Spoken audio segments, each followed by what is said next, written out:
And so then our book talks to us about these 5 business issues that we need to be looking out for whenever we are thinking about writing a good contract. And then we have control issues, because where there is risk, then you want to find a way to control that. And so that is the way that we diminish the, as much as we can, any risk that may come about. Okay. So we're going to pick up our discussion in the middle here, talking about standards issues. And so now, the reason that I showed you those building blocks in the very beginning was so that you can see how they kind of match up into our standards issues section here. And so I kind of brought some of those down, the representation. So every representation, our book tells us, every representation and warranty, see how they kind of go hand in hand, a representation. Because when you make that representation, you are given a warranty, that a statement in so many respects is true, that you promise that you're going to do something. If you don't, that creates in essence a warranty. And so every representation and warranty establishes a standard liability issue. And so then if the standard is not met, then that recipient of that representation and or warranty may sue the maker. So as you can see, I'm going to go back just a few slides just to show you when somebody was asking the question about spotting those standards issues. So here we are. We just plug them right in from here. If you go along and read in the text, what they are saying is that our building blocks establish, for the most part, the thinking in our minds about the standards issues, the rules, that rule of how that particular provision is going to play out, is going to establish your standards issues. And so here are representations. We're going to talk about each one of these. We're going to talk about them in the weeks to come. But this is just a preview, a statement of facts as of that moment in time. It is intended to elicit a reliance on what I am saying, or that promise that I am making. The car has new tires. Well, if it turns out that the car does not have new tires, then you are in essence giving me a warranty that this car, when I buy this car, is going to have new tires. And so then if not, then I can either sue you or whatever the case may be to make you make good on that promise. A promise that a statement is true is what that warranty is. And so we just plug these into our standards issues. And so here we're going to look at an example here.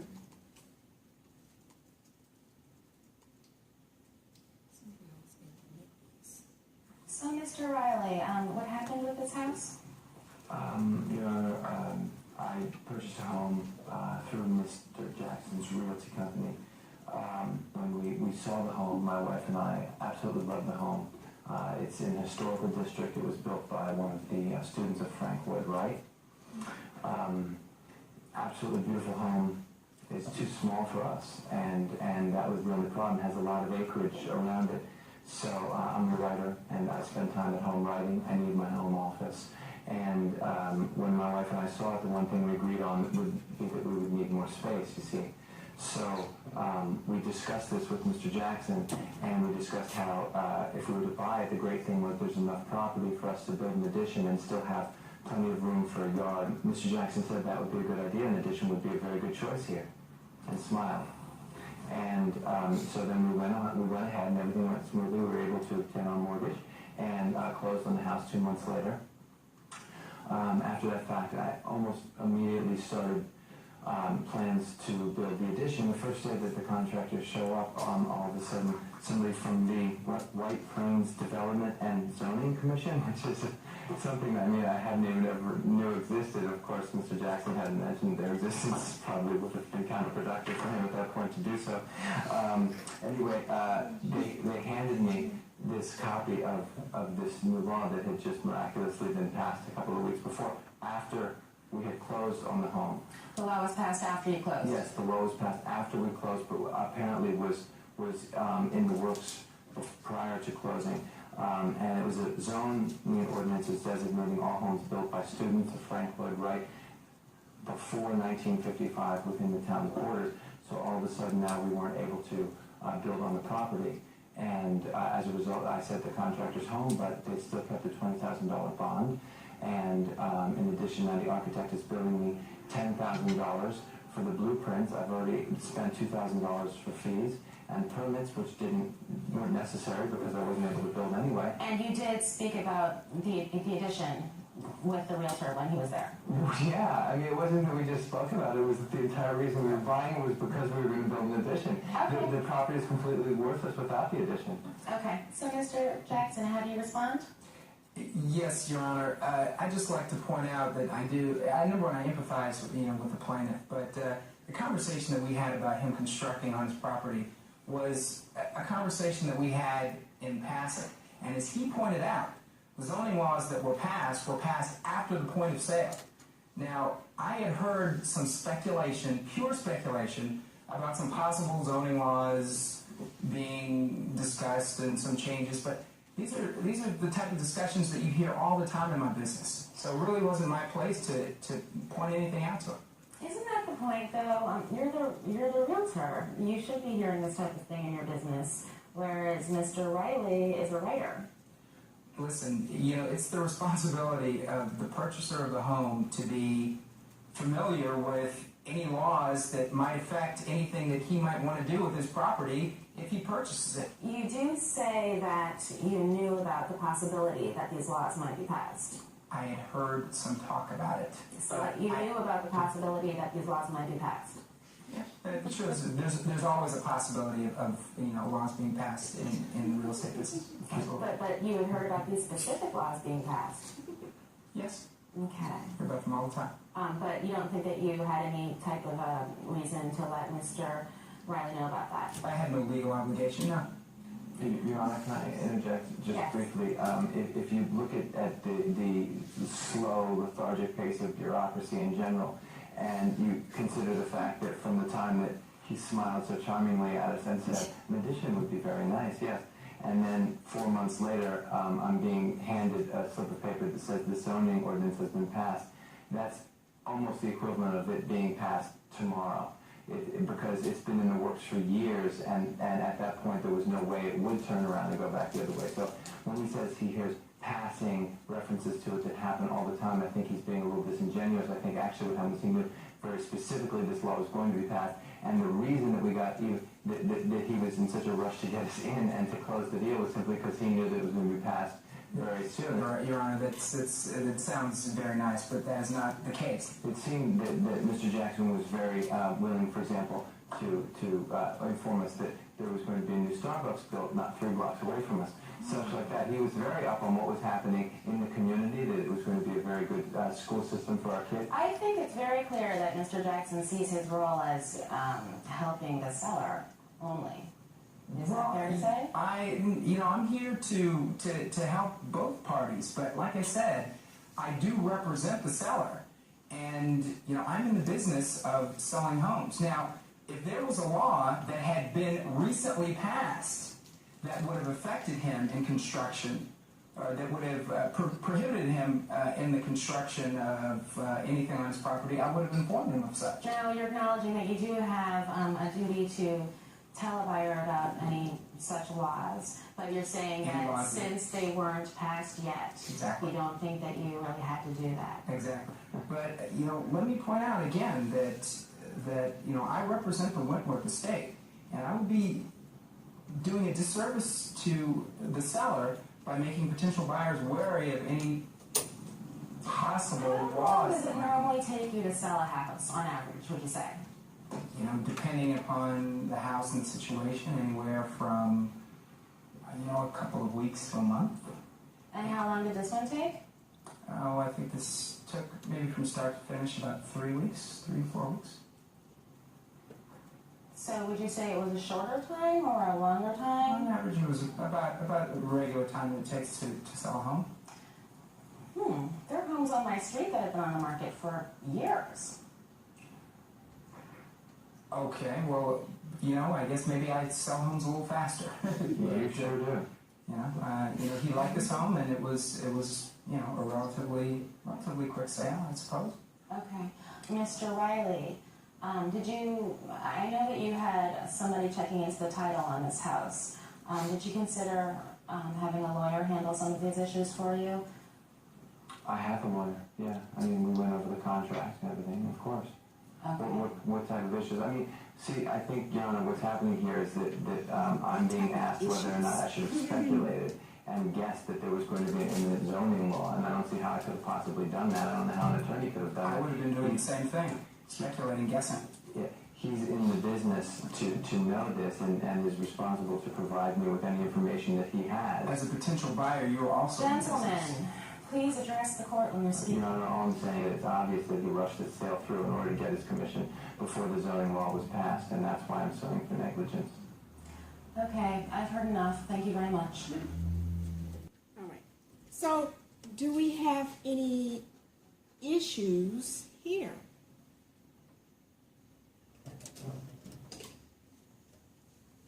We're always going to have issues. I'm sorry. That's how I just feel. Okay, but right now we're dealing with standards. Standards. And so how could he, so what could he have done? What could his attorney, who is thinking about how to write a good contract, what could his attorney say to him, if he had one, about this? He knows what's his goal. His whole goal is to be able to do an addition. Okay? So could he not have some type of a standard, what we would call a representation in that agreement? You represent that if I buy this house, I will be able to, irrespective of any zoning or whatever the case may be, God forbid anything like that comes up. But I'm buying this house for this purpose. That would have to be one of the representations for me. That's my goal. Okay? And so when we're looking at that, then so we're saying, okay, I want to buy this house for this reason. I want to add on to it. I'm never thinking somebody's going to come up and tell me there's some zoning issue. But what does that present then? I have a goal. I want this representation. I'm going to have this standards. This creates this standard issue. But what also does it create then if I'm not able to do that? A risk? Yes, definitely a risk. But it's definitely also control. Also, if it doesn't come to pass, in the end, it's going to be an end game issue. You see that? Yeah. I need to be able to determine what's going to happen if it doesn't come to pass. The problem with us is that we like to just go and do a handshake deal. He could have had, because as much as this guy represents the seller, he can't sell nothing if he don't have a buyer. So he needs that buyer. And so if that buyer really had an attorney, his attorney would say, hey, tell that guy whoever is either between him or his client, somebody can indemnify. We talked about mitigating our risk by having some type of indemnity agreement. That was one way. If not him, the broker, or if he's not going to pay the money for the risk I'm going to incur for this in-game situation, I'm writing it in there. It's either you or the seller. If the seller is going to indemnify you, the broker guy, whoever, I don't care who it is. But you got to put that in there. You're thinking it would never happen. It's not something that the client would ever think would happen. Our job as attorneys is to foresee that. That's our job. He's saying he had an attorney. Either he didn't have an attorney or wasn't a good attorney. But somebody that could say to him, look, this is your goal. How are you going to make that happen? That's our job. In our law office, our job is to add value to the deal. That's how you add value to the deal. His deal had no value. We're going to bump it up. Put this little provision in there.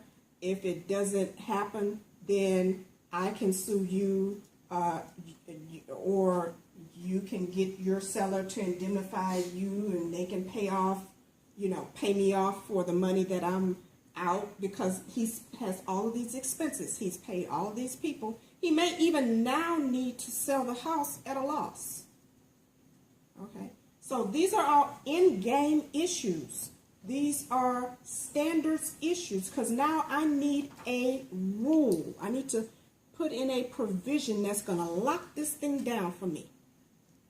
And so that is what we are learning how to do here. We're learning how to think about it. Now I got it all in my mind how it should be done. Then we can write it all out. But these are the two parts of it. We have to know how to write it, and then we need to know how to think about writing that agreement. And so here we have our example here of representations, a representation standards issue. You need a representation in there that will further my goal, which is to be able to add on to this property if I buy it.